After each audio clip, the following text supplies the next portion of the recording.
Mukherjee mention का hall अब और भी भारी लगता था। संगीत तेज था, लेकिन माहौल में एक अजीब सी खामोशी फैल चुकी थी। ज्यों ही उन तीन बिजनेसमैन ने पीछे हटकर रेयांश को सम्मान से जगह दी, लोगों की आंखों में डर, जिज्ञासा और शक सब एक साथ तैरने लगा। रेयांश वही कोने में, काले, साधारण, बिल्कुल सस्ते कपड़ों में, लेकिन उसकी आंखों में ठहराव, चाल में धैर्य और चेहरे पर जो शांत मुस्कान थी, वह किसी गरीब की नहीं थी।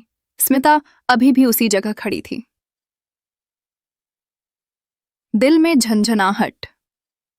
आरव उसके ठीक पीछे खड़ा था। उसकी आंखों में उत्सुकता थी और थोड़ी सी ईर्ष्या भी।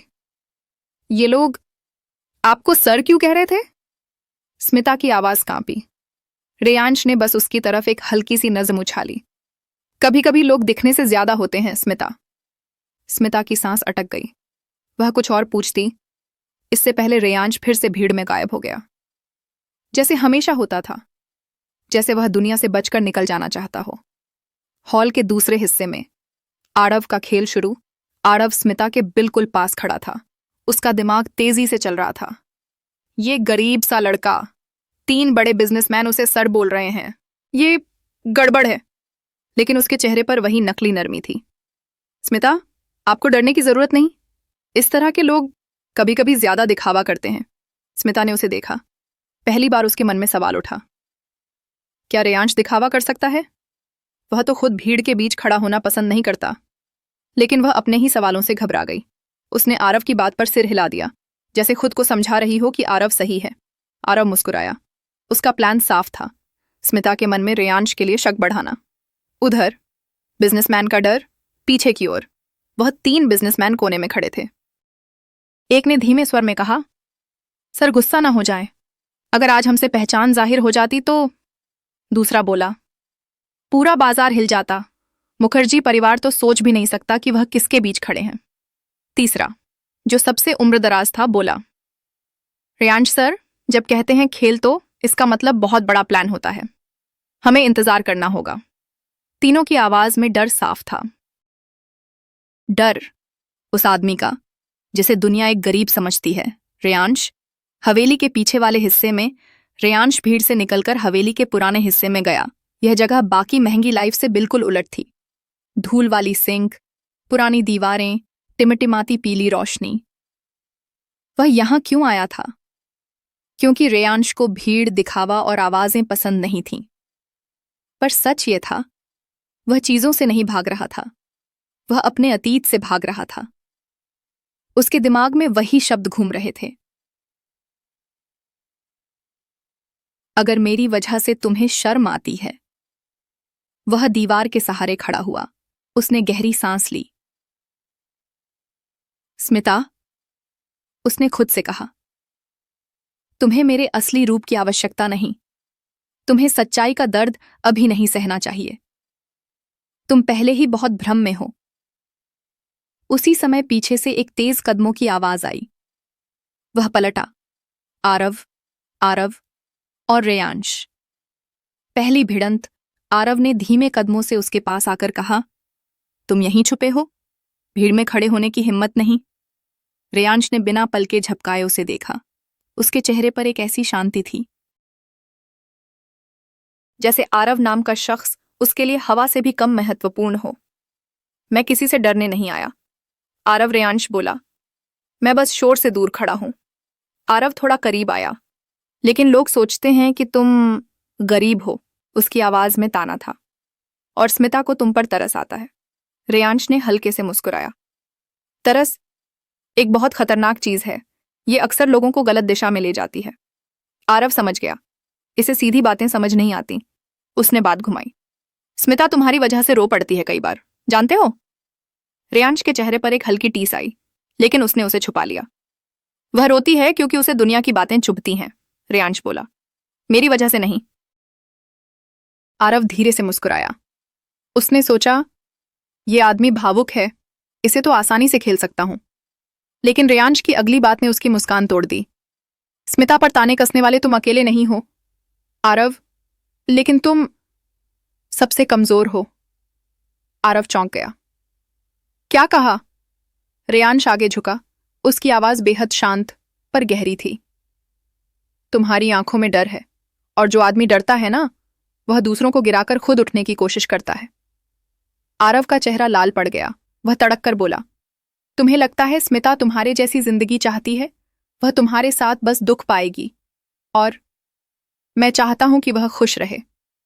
रेयांश ने एक पल उसे देखा, फिर बोला, खुशी कोई और नहीं दे सकता आरव, वह इंसान खुद बनाता है। आरव ने दांत भींचे। देख लेना रेयांश, एक दिन स्मिता खुद तुम्हें छोड़कर मेरे पास आ जाएगी। रेयांश के चेहरे पर कोई भी भाव नहीं था, जैसे उसकी बातों से कोई फर्क न पड़ता हो। देखेंगे, रेयांश ने कहा और वहां से चल दिया। आरव वहीं खड़ा रह गया, अंदर ही अंदर जलता हुआ। हॉल में स्मिता का टूटता भरोसा म्यूजिक बज रहा था, लेकिन स्मिता की आंखें लगातार रेयांश को ढूंढ रही थीं। वह खुद भी इससे घबरा रही थी। उसे रेयांश से शर्म भी आती थी, लेकिन जब वह नजर नहीं आता तो बेचैनी भी। आरव वापस आया। स्मिता ने उसका चेहरा देखा, कुछ उखड़ा सा लग रहा था। सब ठीक है? उसने पूछा। आरव ने तुरंत मासूमियत ओढ़ ली। हाँ, बिल्कुल, मैं बस तुम्हारी चिंता कर रहा था, स्मिता ने धीरे से कहा। रेयांश अजीब बिहेव कर रहा है आज। आरव ने मौका पकड़ लिया। शायद उसे डर हो कि सच सामने आ जाएगा। स्मिता चौंकी। कौन सा सच? आरव बस मुस्कुराया। छोड़ो, ऐसी बातों का क्या मतलब? लेकिन ये शब्द स्मिता के दिल में कील की तरह उतर गए। रेयांश। बिजनेस रूम में गुप्त मुलाकात। हवेली के पीछे वाले हिस्से में एक छोटा सा मीटिंग रूम था। रेयांश अंदर गया। तीनों बिजनेसमैन पहले से उसका इंतजार कर रहे थे। सर, आज आपको यहां खुलेआम नहीं आना चाहिए था, सबसे उम्रदराज गाय बेताज आदमी बोला। रेयांश शांत बैठ गया। यह मेरा खेल है मिस्टर सुरेश, और खेल वही मजेदार होता है जहां दांव बड़ा हो, दूसरे ने कहा। लेकिन अगर मुखर्जी परिवार को पता चल गया कि इस हवेली का असली मालिक आप हैं, रेयांश ने हाथ उठाकर उसे रोक दिया। नहीं, अभी नहीं, उनके असली चेहरे देखना बाकी है। तीनों चुप हो गए। वे जानते थे, जब रेयांश किसी को परखता है तो वह अंत तक जाता है। मुखर्जी फैमिली की कंपनी पर जो कर्ज है, रेयांश ने कहा, उसे मैं अभी नहीं चुका रहा। तीनों एक दूसरे को देखने लगे। और स्मिता को भी अभी कुछ नहीं बताना, मिस्टर सुरेश ने धीरे पूछा। सर, अगर वह आपको गलत समझ रही है तो? रेयांश ने हल्की मुस्कान दी। उस मुस्कान में दर्द भी था, मजबूरी भी, और एक अजीब सी ठंडक भी। कभी कभी लोग हमें तभी पहचानते हैं जब हम खुद को खो देते हैं। तीनों पूरी तरह समझ नहीं पाए, लेकिन जानते थे यह आदमी किसी और ही स्तर पर सोचता है। अचानक हॉल में हलचल हुई। मुखर्जी परिवार का बड़ा बेटा राघव तेजी से अंदर आया। उसके चेहरे पर तनाव था। डैड कहाँ हैं? उसने तेज आवाज में पूछा। लोग घबरा गए। वातावरण अचानक गंभीर हो गया। राघव बोला, हमें अभी अभी मैसेज मिला है, हमारी कंपनी की सबसे बड़ी डील रद्द हो गई है। भारी सन्नाटा। आरव और स्मिता दोनों हक्का बक्का।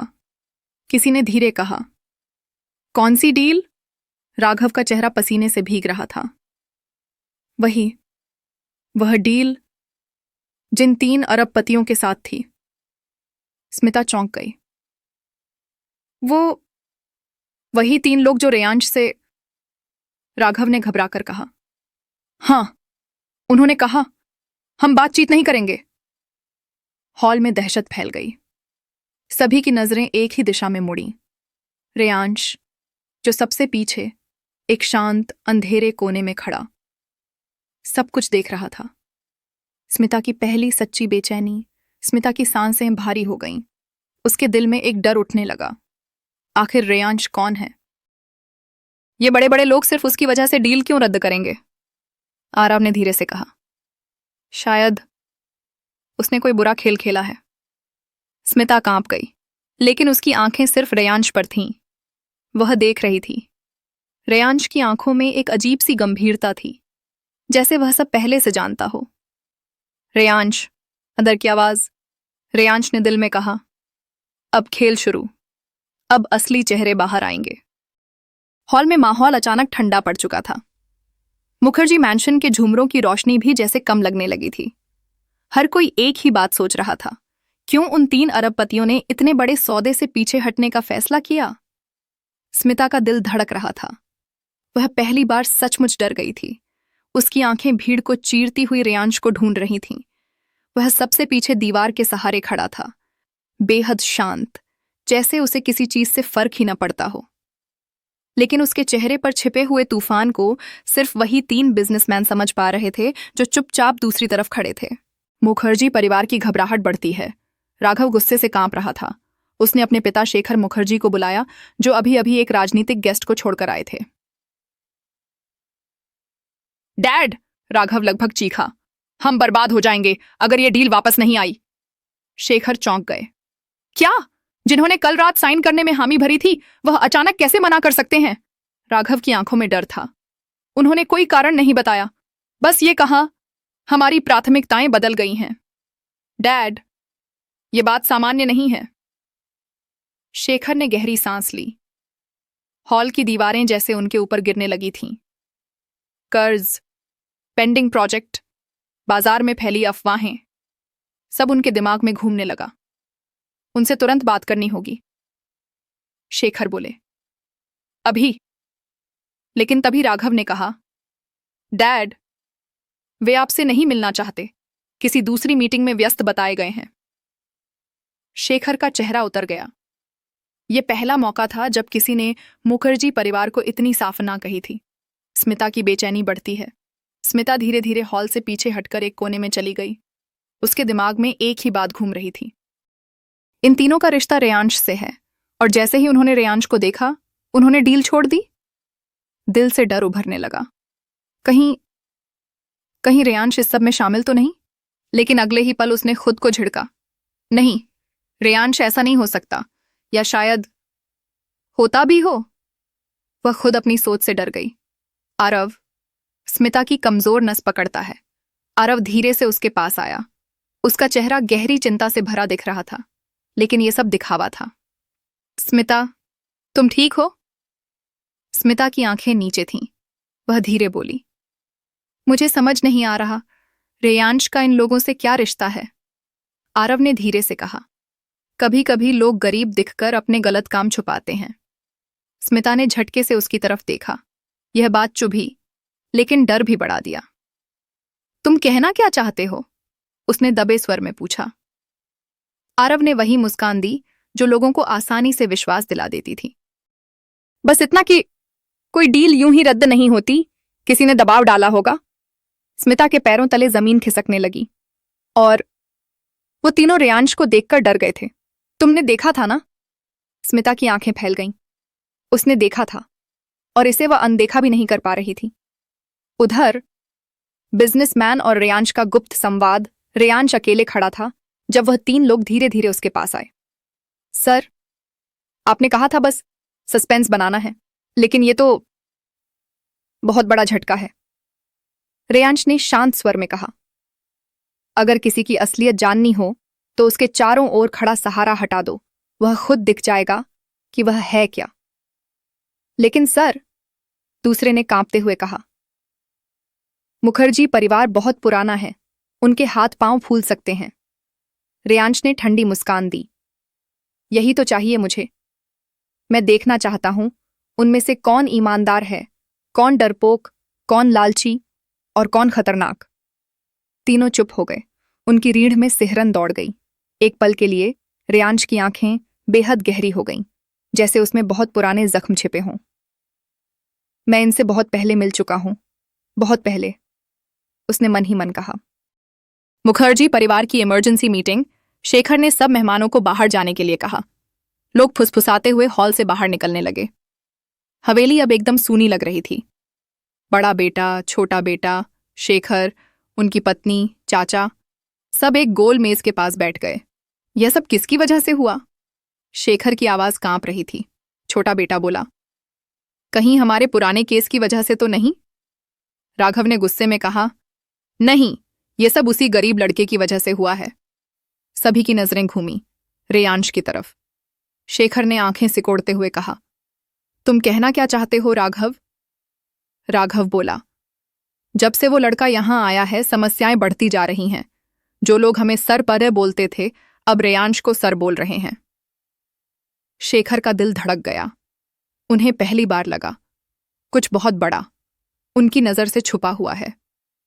स्मिता मानसिक रूप से टूटने लगती है। स्मिता अकेले हॉल के बाहर आ गई। ठंडी हवा उसके चेहरे पर लगी, लेकिन उसका मन उससे भी ज्यादा ठंडा हो चुका था। रेयांश ने कई बार कहा था, तुम मुझे नहीं जानती, और आज वह बात उसे काट रही थी। वह खुद से बुदबुदाई, अगर वह सच में खतरनाक निकला तो। यह विचार आते ही उसके हाथ कांपने लगे। आरव अब असली वार करता है। आरव धीरे से बाहर आया। उसने स्मिता को अकेले बैठे देखा। उसकी आंखों में धोखे की थोड़ी सी नमी थी। आरव उसके पास बैठा। स्मिता, क्या तुम सोचती हो रेयांश बदल गया है? स्मिता चुप रही। वह किसी भी शब्द पर विश्वास नहीं कर पा रही थी। आरव ने धीमे गहरे स्वर में कहा, कुछ लोग तुम्हें सिर्फ उतना ही दिखाते हैं जितना तुम देखना चाहो। स्मिता की सांस अटक गई। आरव ने आगे कहा, मैं यह नहीं कह रहा कि वह बुरा है, लेकिन उसकी जिंदगी में बहुत से रहस्य हैं, और रहस्य हमेशा अच्छे नहीं होते। स्मिता की आंखें भर आईं। वह फुसफुसाई, मुझे डर लग रहा है आरव, पहली बार सच में डर लग रहा है। आरव ने उसका हाथ धीरे से पकड़ लिया। मैं हूं ना? यह वही वाक्य था जो रेयांश कभी बोलता ही नहीं था, क्योंकि वह शब्दों से नहीं कर्मों से साथ देता था। रात के 12 बजे हवेली के तहखाने में हलचल। सब मेहमान जा चुके थे। मुखर्जी परिवार अंदर बंद था। हवा भारी हो चुकी थी। तभी नीचे वाले पुराने तहखाने में एक हल्की सी खटपट हुई। एक नौकर डरते डरते नीचे गया और वापस भागता हुआ आया। साहब, नीचे वाले कमरे का ताला टूटा हुआ है। सभी चौंक गए। कौन अंदर है? राघव चिल्लाया। नौकर कांपते हुए बोला, मैं नहीं जानता, पर अंदर से रोशनी आ रही है। सभी की आंखें फैल गईं। तहखाना वो जगह थी जहां मुखर्जी परिवार अपना सबसे पुराना गंदा सच छुपा कर रखता था, और कमरे के दरवाजे पर चमकीले कीचड़ के निशान थे। स्मिता की रूह कांप गई। क्या रेयांश अंदर गया है? आरव के चेहरे पर अजीब सी मुस्कान आई। लगता है अब सच बाहर आने ही वाला है। उसी समय हवेली के बाहर रेयांश अकेला खड़ा था, बिना किसी डर, बिना किसी आवाज। उसने हवेली की तरफ देखा और कहा, यह रात बहुत कुछ बदल देगी। उसकी आंखों में वही चमक थी जो किसी बादशाह की आंखों में होती है जब वह अपना अगला कदम सोच रहा होता है।